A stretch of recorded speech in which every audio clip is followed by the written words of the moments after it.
Basically, data is what I look at. And from the data that I've been able to compile and people that have helped me compile, there's about 15,000, somewhere between 14,000, 16,000 total unique lifters in the United States.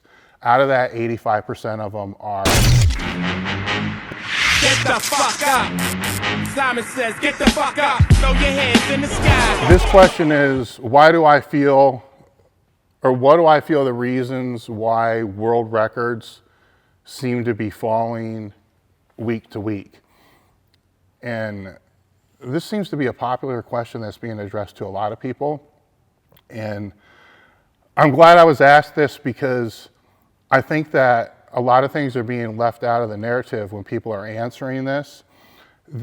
Some of the answers that I've seen, or actually most of the answers that I've seen so far, have been because the sport's growing so fast. I don't necessarily know that's true. When I look at the numbers and compile the stats for the number of competitive lifters that there are in the United States, I'm not seeing the growth everybody else is seeing. Now, I'm also not counting, high school powerlifters, because they don't seem to transfer over into any open powerlifting. And I'm also not counting recreational powerlifters.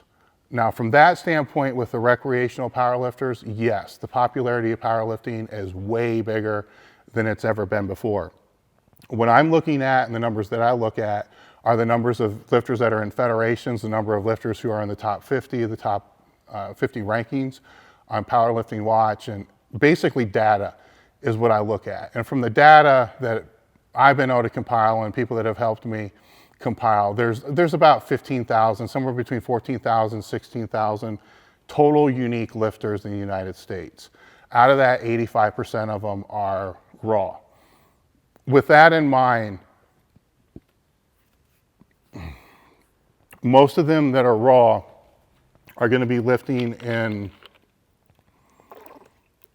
relatively new federations. So there's some things here I wrote them down because I knew I was going to lose my thought, because there's a whole list of things here.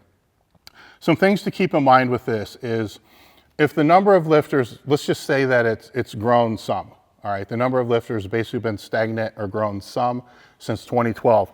Once you go deeper than 2012, you're starting to compare a lot of apples to oranges, because Powerlifting Watch wasn't really keeping all the data, and it was more through Powerlifting USA. So it becomes a little tricky to really be able to compare that. All that's irrelevant. The only part of this that's irrelevant is the growth in the numbers of lifters isn't what people are making it out to be. A lot of people are making it sound like there's 100% more, 200% more, 1,000% more. What people are seeing, because when they're going to a meet, there's a lot more lifters. What's being left out is there's also less federations than there were before.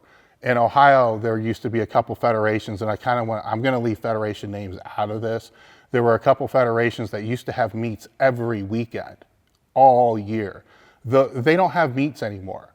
So they're not pulling the lifters that they used to. So where are those lifters going to go? They're going to go into the federations that were already existing. So those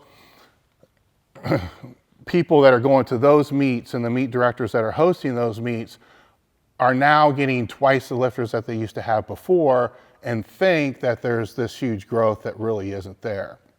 The other thing is the social perception. People have told me that there's way more lifters because that's all they see on their Facebook feed, that's all they see on their Instagram feed. People, you pick your own friends. How many posts do you see on your feed about My Little Pony? How many posts do you see on your feed about Pokemon? Probably not a whole hell of a lot. So are we to assume that My Little Pony and Pokemon is dead and they're no longer popular?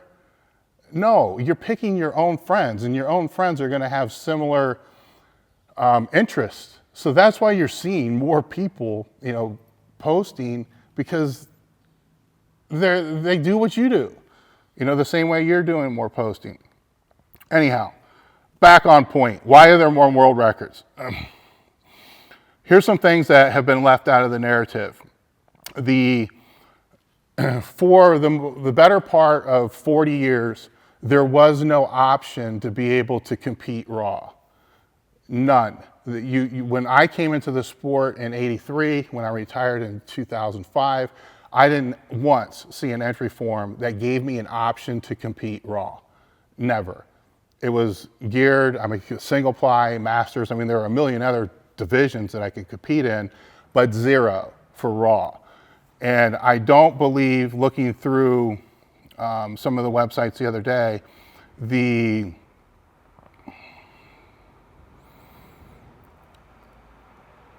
first IPF World Classic raw meet was in 2012. I believe that's right around, the IPF might have been a little later to the game, so maybe around 2010, there were a little bit more of raw meets. Once you start to get before 2010, there were less meets that were raw. Rum, which was one of the first real big raw meets, the first one happened 9 years ago, and I remember that because a lot of lifters, actually almost all lifters at the time, thought it was a joke. So it took a few years for that to even get traction. So all the records that you're seeing right now that are being broken, they're raw records, correct? Now, 85% of the sport is raw. Now we're dealing with a sport that really hasn't been around, or let me say, has only been around for a few years, since 2012, 2011, maybe 2010. So you're talking 6 or 7 years. And then there's a gap. So all the lifters before then, going all the way back before gear was even part of the sport, which would be probably early 80s, you know, because gear started to come into there, nobody had the ability to break raw records. So all those lifters for those 40 years didn't have the ability to even try to break a world record. So we're making assumptions that raw world records, the world records that you're seeing broke now, they were breaking geared world records left and right, but not raw world records.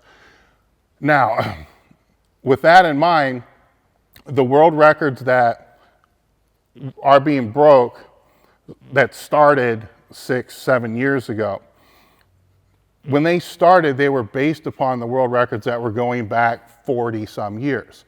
40 some years ago, they didn't have the same squat jacks that we have today. Today, the squat jacks that are being used, the Eleiko, the ER racks, some of the other competition racks, you don't have to step over this big fucking plate, you know, and take 5 steps to get your stance. Go back and look at some of the old lifters who were breaking these world records, and you'll see they weren't able to just to do 2 steps. They had to do 5 steps to be able to get set up. So today, they barely have to walk out. It's 2 tiny steps. So that's being compared to guys that were doing 5 steps years ago. There's a big difference. The other difference is outside of the IPF, specialty bars are being used now, which are allowing people to break the world records that 40 years ago there were no squat bars. There were also no deadlift bars. So today we got squat bars, deadlift bars, and racks, and they didn't have knee sleeves back then either. So the knee sleeves have some carryover. Now, before people get in an argument and say, well, the knee sleeves don't have a carryover, they don't add that much, my reply back to that is, well, then don't use them. If they don't help, don't use them. Why you use them if they don't help? All right, doesn't make any sense. You know, years ago, I used to train with a sleeveless bench shirt, which I could actually touch the bar to my chest. I did it because it stabilized my shoulder and allowed me to train without any pain or minimal pain. And Jim Wendler and I got into a conversation / argument / busting each other's balls one day about it. And he was telling me that I had my cheater shirt on, and I said, well, it doesn't do shit. I can touch the bar to my chest, it doesn't help. And his reply back to me, well, if it doesn't help, take it the fuck off. And I wouldn't take it off. So then there's the answer. If I wouldn't take it off, then it obviously helps. If it helps just by supporting the joint, and by supporting the joint it helps you become stronger, then it helps. You know, that option wasn't presented 40 years ago.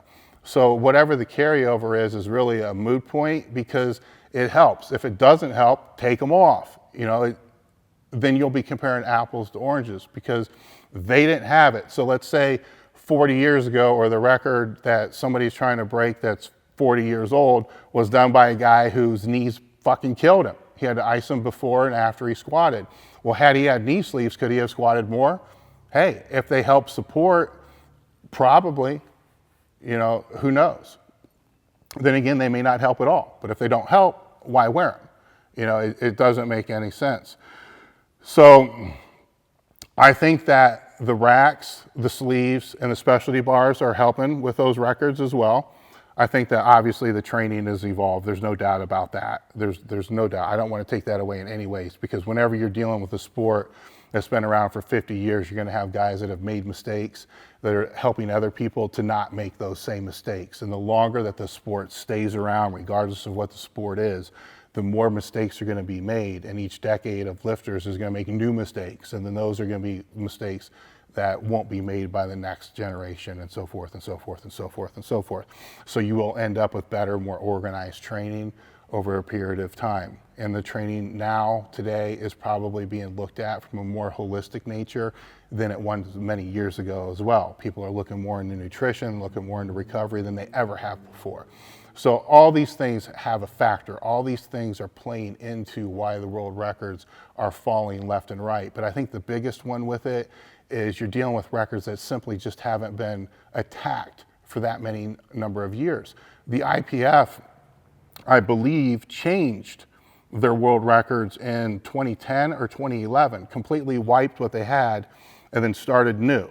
So those world records, they were frozen, you know, the ones before that. So all those world records would be new as well. So are lifters stronger today than they were before? Personally, yes, I think so. I think they are, because the training has evolved and the holistic approach to the training has changed. But these other factors can't be dismissed as well. But it's not due because there's more lifters. That's not the reason why. I'd like to give lifters and coaches a little bit more credit than that alone. Now, as the sport does grow and does evolve, which I think it will, because powerlifting has never had what I would call recreational lifters. Bodybuilding always had. You always had, you know, we used to call them closet bodybuilders. Powerlifting's really never had that, but we have them now, and we have a ton of them. There's probably way more of them. Well, there's no doubt there's way more of them than there are actual competitive lifters. You know, so they're the ones that we should be trying to get into the sport, and we'll get them into the sport by providing better examples and giving them something to aspire to in the sport. And I think we've made a lot of strides and moving in that direction to try to pull people into the sport, to try to get them to convert, to try to get the high school kids that I was talking about, to get them to convert. But I still think we got a long way to go. And once we do start pulling those people in and getting them to convert and actually do some meets, I think the sport will really blow up. I seriously do. I think it will blow way up. But I also think for that to happen, we're going to have to get back to our grassroots a little bit, and people are going to have to start training more in groups again instead of all independent people. You go into a gym nowadays, you'll see 7 people using 7 different squat racks, and they're all powerlifting. You know, I think people need to get the synergy and get back together again, but we'll save that for another topic on another day.